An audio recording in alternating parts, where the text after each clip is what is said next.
நீங்கள் நல்லா இருப்பீங்க. உங்களோடு பேசி இருப்பது என்னவென்றால், நம்ம அப்பா தான்.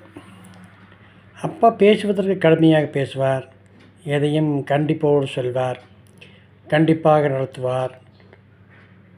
பைசா கேட்டால் உடனடியாக கொடுக்க மாட்டார். நாம் அம்மாவிடம் சொல்லி அப்பாவிடம் வாங்க வேண்டிய நிலைமை வரும்.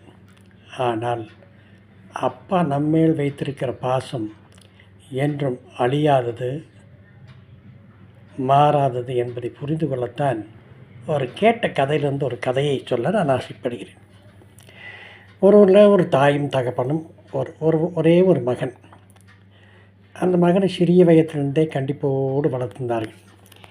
அப்பா தான் செய்த வேலையை விட தன் மகன் நன்றாக படிக்க வேண்டும், நல்ல உத்தியோகத்துக்கு போக வேண்டும் என்றெல்லாம் அவனை கண்டிப்போடு வளர்த்தார். எப்படி இருக்க வேண்டும், எப்படி பேச வேண்டும், எங்கே உட்கார வேண்டும், எப்படி உட்கார வேண்டும், யாராவது வந்தால் எப்படி மதிப்பு கொடுக்க வேண்டும், எல்லாவற்றையும் சொல்லி கொடுக்கும்போது இவனுக்கு அப்படியா ஏப்பா எப்பப்பா அட்வைஸ் பண்ணிகிட்டே இருக்கீங்க அப்படிங்கிற அளவுக்கு வெளியே சொல்லாவிட்டால் மனசுக்குள்ளே ஒரு அப்பானாலே இப்படித்தான் அட்வைஸ், அப்பா என்றாலே அட்வைஸ் தான் என்கிற எண்ணம் அவனுக்குள் வந்துவிட்டது. அவர்கள் எப்போதும் லீவு விடும்போது அவர்கள் பாட்டி வீட்டுக்கு போவார்கள். பாட்டி வீடு கொஞ்சம் தூரத்துலேருந்து பஸ்ஸில் போக வேண்டும், ட்ரெயினில் மாறி போக வேண்டும். அந்த மாதிரி நேரத்தில் அவன் சிறுவனாக இருக்கும்போது கூட கூட்டிட்டு போவார்கள். அவனுக்கு அப்பா அம்மா இருக்கிறார்களே என்ற ஒரு நம்பிக்கை, யாரும் நம்ம ஒன்றும் செய்ய மாட்டார்கள் என்ற நம்பிக்கை. ஆனால் போகும்போது ஜாலியாக விளையாட்டாக போய் கொஞ்ச நாள் இருந்துவிட்டு திரும்பி வருவார்கள். இப்படியே காலங்கள் கடந்தது. அவன் பெரிய பையனாகிவிட்டான், டீனேஜுக்கு வந்து விட்டான். ஹல்லேலூயா. டீனேஜ் வந்தவுடன் அவன் ஒரு நாள் அப்பாவிடம் கேட்குறான், அப்பா நான் பாட்டி வீட்டுக்கு நான் மாதம் போயிட்டு வர்றேன். எப்பட்றா போவேன்?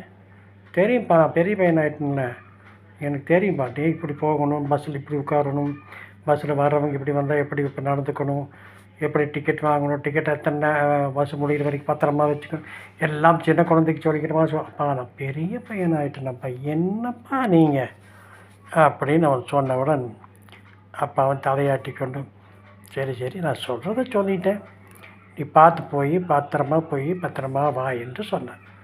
ஆனால் அவன் இடத்தில் டிக்கெட்டுக்கெல்லாம் பைசாலாம் கொடுத்து போட்டு ஒரு பேப்பரை கொடுத்தான். உனக்கு ஏதாவது ஒரு தர்ம சங்கடமான நிலைமையோ ஏதாவது ஒரு பயமோ வந்தால் இதை எடுத்து படி என்று சொன்னான். உடனே அதை அவன் கண்டுக்கவே இல்லை. அப்பாவுக்கு வேறு வேலையில் ஏதாவது, எல்லா பையங்களும் அப்படித்தான், சாரி 90% பையங்க அப்படித்தான். இப்படி இருக்கும் பொழுது அவன் போகும்போது அந்த ட்ரெயினில் யாரோ வருகிறார்கள், யாரோ இறங்குனாங்க, யாரோ போகிறாங்க. இதெல்லாம் அவனுக்கு ஒரு கொஞ்சம் கஷ்டமான சூழ்நிலை வந்து விட்டது. இது என்னடா அது நெருக்கிட்டு இருக்காங்க, பக்கத்தில் வந்து டச் பண்ணிவிட்டு உட்காந்துட்ருக்காங்க, அப்படியா இப்படியா என்று சிந்தித்து கொண்டிருக்கிற வேலையில் ஒரு பக்கத்தில் ஒருவர் வந்து உட்கார்ந்தார். அவருடைய முகம் கடுமையாக ஒரு கொடூரமான வில்லன் மாதிரி இருந்தவுடன் இவனுக்கு பயம் வந்து விட்டது. இதனால் நான் இந்த ஆள் இங்கே வந்து உட்கார்ந்துட்டுருக்கிறானே, நான் என்ன பண்ண போகிறோனோ ஏது பண்ண போகிறோனோ என்று நினைத்து கொண்டிருக்க வேளையிலே அப்பா சொன்ன அந்த கடிதத்தை படிக்கலாமா என்று அவன் அந்த பேப்பரை எடுத்து படித்தான். பயப்படாதே, உனக்கு 3 சீட் தள்ளி நான் உட்கார்ந்து கொண்டிருக்கிறேன், திரும்பி பார் என்றவுடன் அவர் திரும்பி பார்த்தார். அவனுடைய அப்பா அங்கே இவன் செய்வதை பார்த்து கொண்டே வாட்ச் பண்ணி கொண்டே வந்தார் என்பது அப்போது தான் அவனுக்கு தெரிஞ்சது. ஒரு சந்தோஷம் வந்தது பாருங்க. அதுதான் அப்பா மகன் மேல் இருக்கிற பிரியம். ஆனால் ஆண்டவராக இயேசு சொல்கிறார், வருஷத்தின் முதலாம் நாளிலிருந்து கடைசி நாள் வரைக்கும் பயப்படாதே என்று சொல்கிற ஒரே ஆண்டவர் இயேசு என்பதை மறக்கக்கூடாது. அவர் சொல்கிறார், பயப்படாதே, நான் உன்னோடு இருக்கிறேன் என்று. என்னை கேட்டுக்கொண்டிருக்கிற சகோதரனே சகோதரியே, எப்போதும் ஆண்டவர் உங்களோடு இருக்கட்டும்.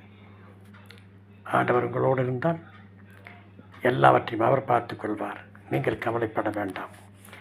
லைக் பண்ணுங்கள், ஷேர் பண்ணுங்கள், சப்ஸ்கிரைப் பண்ணுங்கள். மீண்டும் நாளை சந்திப்போமா?